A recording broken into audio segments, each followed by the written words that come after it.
I want to talk about throwing the first strike in a fight. We get asked often if I have to throw the first strike, if somebody's in my face, they're not backing down, and I just know things are about to turn physical. Can I throw the first strike, and what should I throw? Yes, you can. You got to make sure you're within the legal parameters to throw the first strike, so make sure you check out your local laws. But understand this, if I'm dealing, come here, big guy.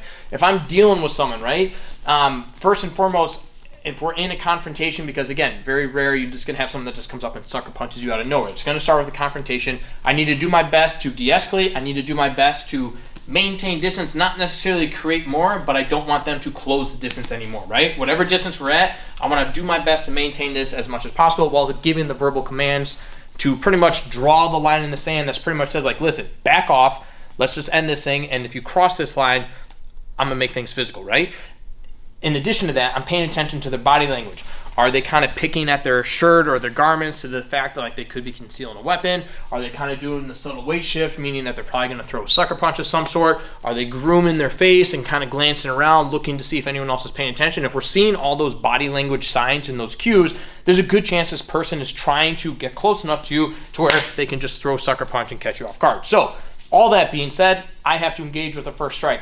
I am not trying to do anything fancy. I'm not going to sit here and throw a leg kick out of the gate, though. That being said, if I were ever in an altercation with somebody and they just chopped on a leg kick, I would probably just back off right away, to be honest. But nonetheless, I'm probably not going to do that in a fight. I'm definitely not going to shoot a double leg and blast this person down on the ground. What I want to do is do something that will distract the person enough or put them in pain enough that I can just turn and book it, or it's going to distract them and kind of stall them to the point where I can either land a few more solid strikes or I can start creating distance and draw a weapon if I feel that that's where the situation is going. So for starters, one option that we have is a simple push, right? If he's in my face, he's just getting closer to me, he's closer to me, I'm just going to push him back. Now, this is one where the moment I push them, I have to anticipate that they're going to come right back at me, possibly start throwing strikes, get in my face, whatever the case is. So this two-hand push is meant to create space. My hands are now going to go up, and now I can prepare myself to fully engage in a fight. However, if you are going to shove someone, I recommend that you do have some striking experience because you're going to be striking right away.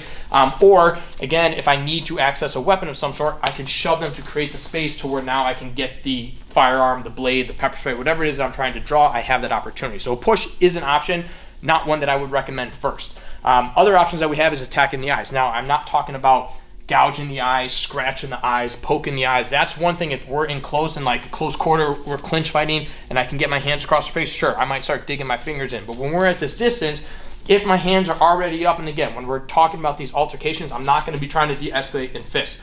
My hands are going to be open, my elbows are going to be tight, I'm in a good fighting stance. I'm simply just going to kind of brush my fingers across his face and his eyes, just to the point where if I sit here, go ahead, close your eyes for a second. If I sit here and just kind of do this real quick, if his eyes are open and I catch that, there's a good chance they're going to blink, look away, they're going to cover their eyes. And again, if I do that and he starts looking away, that gives me an opportunity to throw a good few strikes, or again, I can use that as an opportunity to book it. So that's one option that we have. And again, it's simply just, this is all I'm doing. Just a little flick, but again, we're going right across the face. My hand's going to be open and relaxed, so I have a good chance of catching one or both of the eyes. And again, because it's similar to like throwing a jab, it's going to be quick and I can quickly get it out there and quickly bring it back at the same time. So that's one option. If we're getting a little bit more physical or a little bit more brutal, I can throw a headbutt. Now this is meant to be if we are in very close quarters. I'm trying to keep this person at bay a little bit. They're still kind of pressuring in, grabbing my hands, whatever the case is. I can drop my chin and just drive my head right into their face. Now, ideally, I want to aim for their eyebrows and below. I'm not trying to headbutt them on the top of the head. I want to just drive the top of my head right into their face, into their nose. Again, cause a lot of damage, get that person to back off, and really just set the tone of like, don't mess with me at that point. So I can either just drive my head in, or I can quickly grab their material, again, hope that I can get a good grip, and I'm just going to pull them into me as I drive my head. I don't typically want to grab the back of their head because the whole point of a headbutt is to get the whiplash effect. If I do this, it's just going to make it a harder impact. So grab the shirt or just quickly throw your head in. That's another option.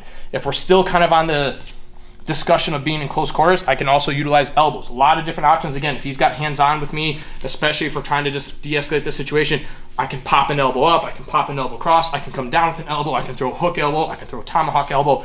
Any of those are going to do a lot of damage with minimal contact, but again, it's a great way to, one, create that space, do that damage, but again, if he's also grabbing me for whatever reason, it's also a great way to break that grip while also applying some damage. And then again, as I get some more distance, I can switch now some of my punches as well. So it's another option to, again, do damage, get some space, and ultimately get out of the situation. Now, those are two brutal first strikes where you are probably going to cause a lot of damage. If we want to kind of reel it back in a little bit and just kind of set the tone, but not necessarily cause some serious harm to this person, I can go with a power slap. Now the power slap is the idea that I'm using an open palm. I'm not gonna, if we turn this way, I'm not gonna ideally have my hand up, because if he at all just leans back a little bit, there's a good chance I'm missing. So I wanna have my fingertips facing this way, so even if he leans back, I'm still making contact with the chin. So again, if I'm in this position, my hand's still gonna be out front, I'm talking. Ideally, I'm using my rear hand so that I can rotate on my hip. I can get a good rotation as if I was throwing an extended hook, and I'm just coming straight across the face with this. Now again, I don't want to wind up to where I'm telling the person like, hey, this is coming. I should be able to just go straight from here and just immediately turn, rotate, get a good power slap. And again, if I make a good connection with this, there's a chance I knock the person out. There's a chance it's gonna sting and kind of just rattle their head a little bit.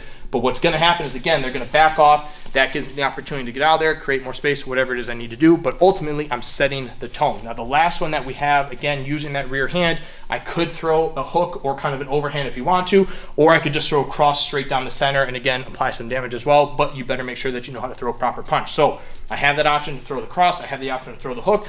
I can also go with a power slap. Those are all great options from there. If I want to just use my lead hand, I can quickly just kind of throw the eye flick. I wouldn't recommend a jab, only just because it's not going to do that much damage. And again, if I throw a quick jab and pop them, there's a good chance they're just going to tuck their head, drive right into you, take you down to the ground. So I'd rather flick their eyes. If we're a little bit closer, I'm going to resort to possibly my headbutts or utilizing my elbows to, again, start creating that space. If you have the experience and you want to incorporate leg kicks, knees, again, if we're in close, like, yes, I can throw a knee. But again, if I missed a groin or I hit the leg, it's not going to do something. The whole premise behind throwing the first shot in the fight is either to do enough damage and pain on the person where they get the picture and they're not going to progress further. It's essentially we're trying to end the fight before it even gets started, or I'm trying to rattle them enough to where I can stun them, get that distance, or get a firearm or something out, again, depending on what the circumstances. So I want to make sure that whatever shot I'm landing is going to connect, do the damage, do the pain, but it's also going to be effective. So those are a few options that you have for throwing the first strike in a fight. Stay safe.